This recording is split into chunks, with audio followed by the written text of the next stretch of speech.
Muscle building বা fat লসের জন্য কোনটা সবচেয়ে বেশি ইম্পর্টেন্ট? ডায়েট, ওয়ার্কআউট নাকি রেস্ট কোনটা?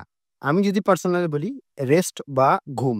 দেখেন আমাদের বডি কিভাবে কাজ করে এটা আপনাদের ফার্স্ট এ বুঝতে হবে। দেখেন আমরা যখন ডিপ স্লিপে থাকি ঘুমের সময় তখন আমাদের বডিতে একটা হরমোন রিলিজ হয় যেটা হচ্ছে HGH। এটা মাংসপেশি মেরামত ও নতুন মাসল গঠনে সহায়তা করে। তাছাড়া হচ্ছে রিকভারি ও মেরামত। আমরা যখন ওয়ার্কআউট করি মাসল ব্রেকডাউন করি তখন আমরা যখন বডিকে প্রোটিন দেই এটা মেরামত কিন্তু ঘুমের সময় হয়ে থাকে অধিকাংশ কাজ। সো ঘুম অনেক বেশি প্রয়োজন।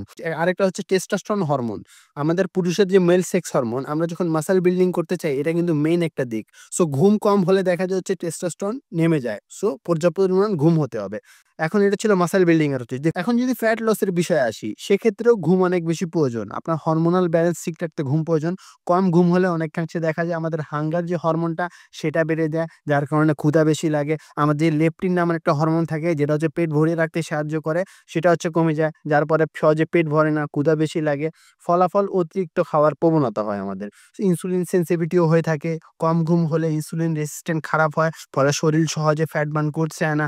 ঘুম ভালো হলে শরীরের মেটাবলিজম সিস্টেম ভালো থাকে। যার ফলে ফ্যাট বার্ন হয়। সো আমাদের যেই জিনিসটা ফলো রাখা উচিত প্রতিদিন ৭ থেকে ৯ ঘন্টা মানসম্মত ঘুম নিশ্চিত করা। নির্দিষ্ট সময়ে ঘুমানো ও নির্দিষ্ট সময়ে উঠার অভ্যাস করা। অর্থাৎ আর্লি ঘুমানো এবং আর্লি বেডে যাওয়া। আর ঘুমের আগে অবশ্যই চেষ্টা করবেন আপনার যে মোবাইল ফোন, গ্যাজেট রয়েছে এগুলো হচ্ছে এক সাইডে রাখার। Thanks for watching. দেখা হবে পরবর্তী কোনো ভিডিওতে।